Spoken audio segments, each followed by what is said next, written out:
اعوذ باللہ من الشیطان الرجیم، بسم اللہ الرحمن الرحیم۔ آج ہم سورۃ اخلاص کے بارے میں بات کریں گے۔ اس کا شان نزول، فضیلت اور اہمیت پہ کچھ گفتگو کی جائے گی۔ سورۃ اخلاص نزول کی ترتیب کے حساب سے 22ویں نمبر پہ ہے۔ یہ مکی سورت ہے۔ اس کی 4 آیات، 15 الفاظ اور 47 حروف ہیں۔ شان نزول کے بارے میں مختلف روایات ہیں۔ ایک روایت یہ ہے جو مسند احمد کی ہے کہ مشرکین مکہ نے حضرت صلی اللہ علیہ وآلہ وسلم سے دریافت کیا کہ تم آئے روز ہمارے بتوں کو برا بھلا کہتے ہو، ایک اللہ کی رٹ لگاتے ہو، وہی خالق و مالک ہے، رازق ہے، اس سارے جہان کا بنانے والا ہے، تو آپ اپنے اللہ کا حسب نسب تو ہمیں بتائیے۔ تو کہا جاتا ہے اس کے بدلے میں اللہ تعالیٰ نے اس صورت کا نزول فرمایا۔ دوسری روایت یہ ہے کہ مشرکین مکہ نے عامر بن طفیل کو حضور اکرم صلی اللہ علیہ وآلہ وسلم کی بارگاہ میں بھیجا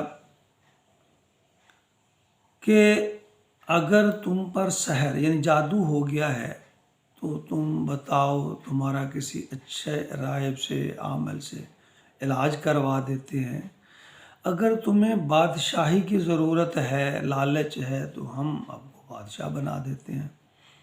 اگر آپ کسی خوبصورت اعلیٰ خاندان کی کسی عورت سے شادی کرنا چاہتے ہیں تو ہم آپ کی شادی کروا دیتے ہیں، لیکن تم ہمارے معبودوں کو برا بھلا کہنا چھوڑ دو۔ تو نبی اکرم صلی اللہ علیہ وآلہ وسلم نے ان کی یہ تمام پیشکش کو ٹھکرا دیا۔ اس کے بدلے میں پھر یہ سورۃ اخلاص اللہ تعالیٰ نے نازل فرمائی۔ کہا جاتا ہے کہ سورۃ اخلاص جب جبرائیل علیہ السلام لے کر آئے تو 70,000 فرشتے ان کے ساتھ، ان کے ہمراہ تھے۔ صحیح بخاری میں ہے، حضرت سعید خدری رضی اللہ تعالی عنہ کو نماز میں صرف اخلاص ہی پڑھتے تھے، تو صحابہ اکرام رضوان اللہ تعالی اجمعین نے حضور اکرم صلی اللہ علیہ وآلہ وسلم کو یہ شکایت لگائی، تو آپ نے فرمایا یہ سورت 1/3 قرآن کے برابر ہے۔ صحیح بخاری کی روایت ہے کہ ایک جہاد میں ایک آدمی کو، ایک صحابی کو اپنے سپہ سالار بنا کے بھیجا، امام بنا کے بھیجا، تو وہ اکثر نماز میں سورۃ اخلاص ہی کی تلاوت کیا کرتے تھے۔ تو آپ نے جب ان سے دریافت فرمایا کہ تم سورۃ اخلاص کو زیادہ کیوں تلاوت کرتے ہو، تو اس نے کہا یا رسول اللہ مجھے اس سے محبت ہے۔ تو آپ نے فرمایا تمہیں اس کی محبت جنت میں لے جائے گی۔ عبد الرحمن بن ابزا فرماتے ہیں کہ آپ صلی اللہ علیہ وآلہ وسلم وتر کی پہلی رکعت میں اکثر سورۃ الاعلیٰ اور دوسری رکعت میں سورۃ الکافرون، قل یا ایھا الکافرون، اور تیسری رکعت میں اکثر سورۃ اخلاص کی تلاوت کیا کرتے تھے۔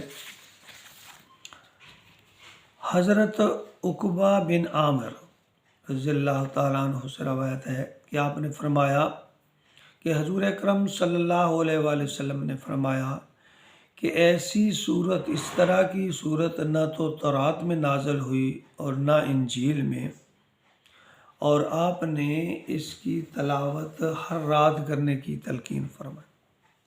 حضرت ابو ہریرہ رضی اللہ تعالیٰ عنہ روایت کرتے ہیں کہ ایک صحابی سورۃ اخلاص کی تلاوت فرما رہے تھے تو آپ نے فرمایا واجب ہو گئی، واجب ہو گئی۔ پوچھا گیا یا رسول اللہ کیا واجب ہو گئی؟ تو آپ نے فرمایا سورت اخلاص پڑھنے کی وجہ سے اس پہ جنت واجب ہوگی۔ جامع ترمذی میں روایت ہے کہ ایک صحابی نے عرض کیا، یا رسول اللہ، مجھے سورت اخلاص سے محبت ہے، تو آپ نے فرمایا یہ آپ کو جنت ملے گا۔ بزرگان دین فرماتے ہیں کہ اس صورت میں اسم اعظم ہے، اس کے ساتھ جو بھی دعا کی جائے وہ قبول ہوگی۔